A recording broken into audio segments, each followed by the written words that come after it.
Yes, sir. Welcome back to the 10 Count Table Talk Podcast, man. You know what I'm saying? It's your host, CJ, a.k.a. Mr. Wills. And it's King CMG. You know what I'm saying? We back. Yes. You already know. We're fucking Joining back. CJ here tonight. We're fucking back. Wow, King CMG is back. All right, bro. First, before we talk Grand Slam Part 1, bro, let me ask you real quick, because you and Thad, y'all be making me weak as fuck in this group chat. Bro, so, fucking... Alright, so Monday Night Raw, bro. Monday Night Raw, bro. It's been fucking really good these last 3 weeks. And it's only because... they gotta step it up, man. AEW has all stars now on the roster, bro. So, like, every other show's gotta step it the fuck up. Every other show. So of course. So it was Monday Night Raw. That was probably maybe a 3.5, 4 out of 5. It was really good. There was a couple spots that were poop. You know what I'm saying? Dude dropping that shit. That shit's garbage. The 24/7 shit. It wasn't garbage this week because it made me laugh. Gee, I actually fucking laughed, bro. When I saw fucking Drake Maverick from NXT on Raw randomly in a suit, and they got a fucking dry erase board, and these motherfuckers are huddled up trying to figure out how to catch Reggie. That shit fucking had me weak, bro. Yeah. That's it. See, that's the thing. I completely think the 24/7 title. I just think that's a waste of time. Oh, for sure. I think that's a horrible title to have. I mean, you might as well bring back the Hardcore Championship if you're going to bring back the title. I just think it's pointless, and that just ties my thing into the whole, this is like the new era of, this is like for family. This is like for entertainment purposes. And it's like, all right, like the cheesiness sometimes and like the lines and, man, it's not always a hit, I could bro. talk about it for a long time, but at the same time, it's just, See, and that's the thing, too. That's the thing, too, with WWE, just like we were talking about, where, like, the whole entertainment value, you know what I mean, they're trying to do family entertainment, first, as opposed to, like, wrestling first, right?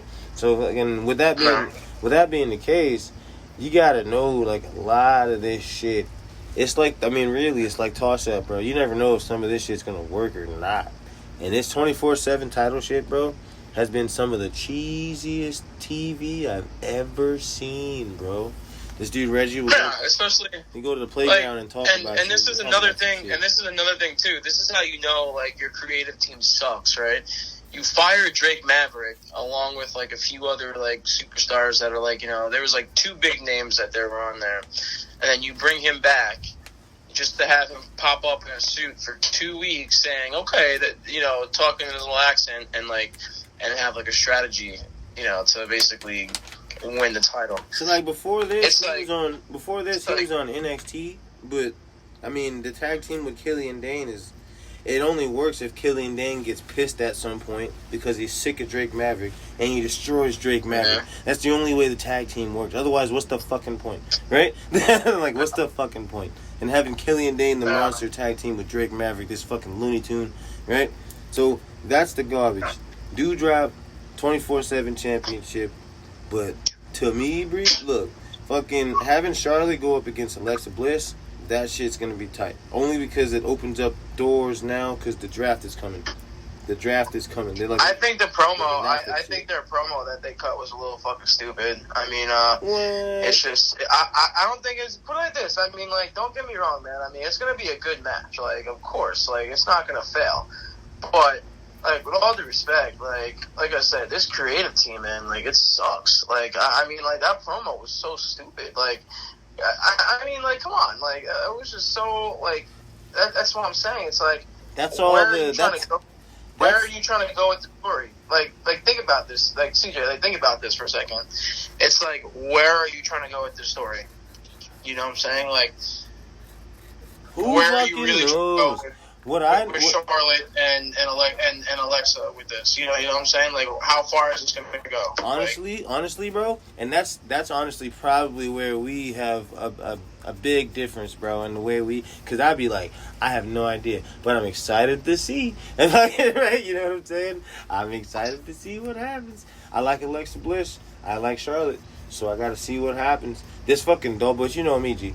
The whole doll shit, I'm watching, and we got to see where it goes. Because it with the sci-fi and the funhouse shit, like, it can be hit or miss, bro. You know what I'm saying? Like, with the way that they do it, they can do some really cool shit. But Bray Wyatt's not around to control this shit no more. So they could easily go left field and do some really dumb shit real quick. It could happen. So I'm just fucking waiting. I do not argue the fact that the writing team for Raw needs help. Now, they've been doing a lot better, I think, especially with Randy Orton coming back, bro. That's the guy they needed. You need Randy Orton. Fucking hell. Without Randy Orton, it's tough. It's tough for Raw, G. But now with Big E, I think taking the title off of Bobby Lashley's hands. I mean, I definitely think one that killed Raw. What? Two, yeah, dude, come on, man. Like I was waiting for Nick on like a pay-per-view, man. You know, like, yeah, but see, look now because of did you see Raw this past week? Yeah, you saw. So Bobby Lashley is super fucking pissed, bro.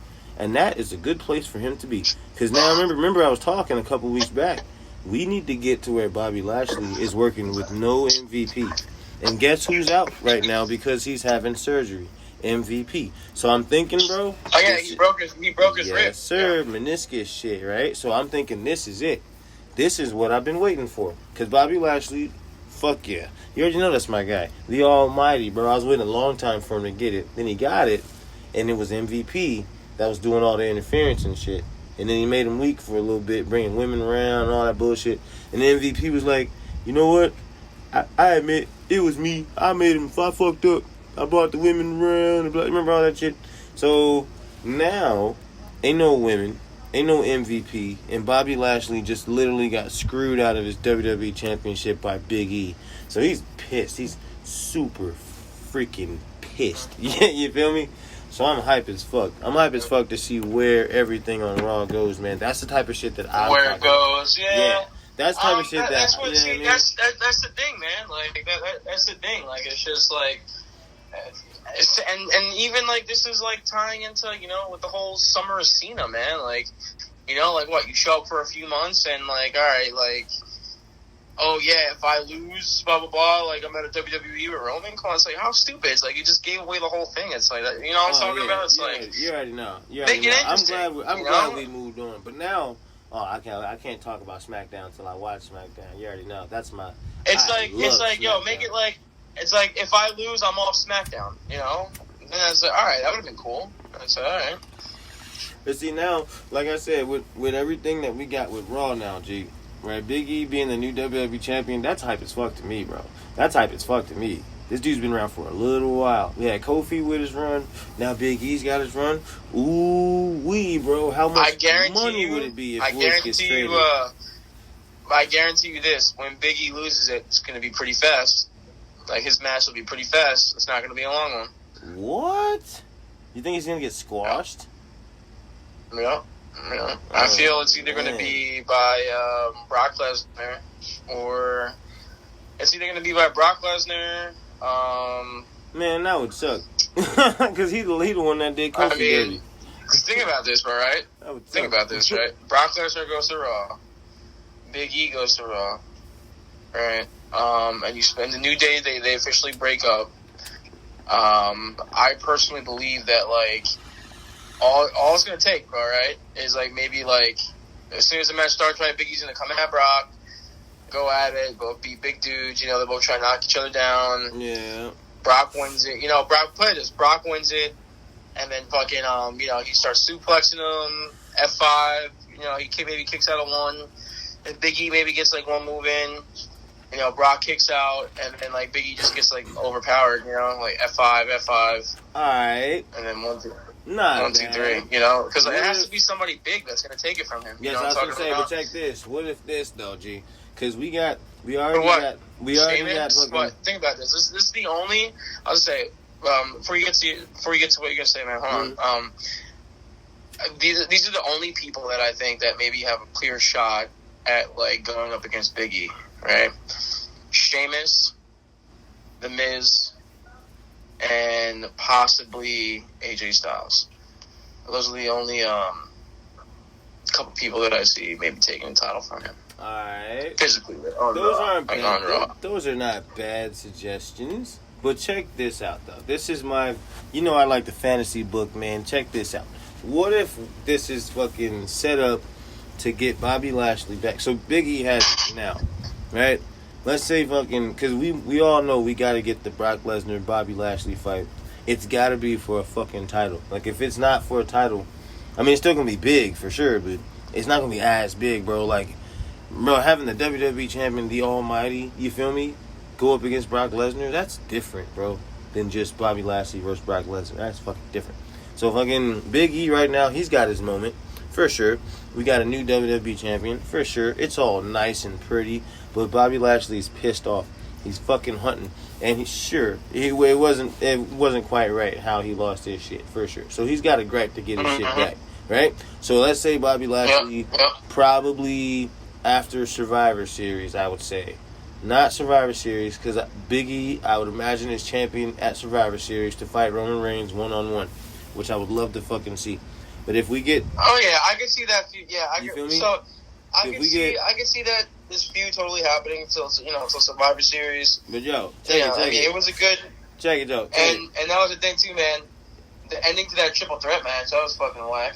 Bro, check it out. If we get Big E losing the championship to Bobby Lashley after Survivor Series, and then we get Paul Heyman coming, I think, bro, I'm using my third eye, bro, my crystal ball. I think Paul Heyman is behind Brock Lesnar's return. I think it's a fucking, I think it's like a double cross type shit that he's doing. Like, man, he fucking Paul. Yeah, like he's like how he screwed Brock with the Big Show, bro. Like, yes, sir. Like that. Yes, sir. It's not beyond Paul Heyman to screw over his clients, bro. He's done this shit many times, and I think he's doing. Watch this happen. Like, watch this happen, bro. Watch it happen. Like, the referee will go for the pin.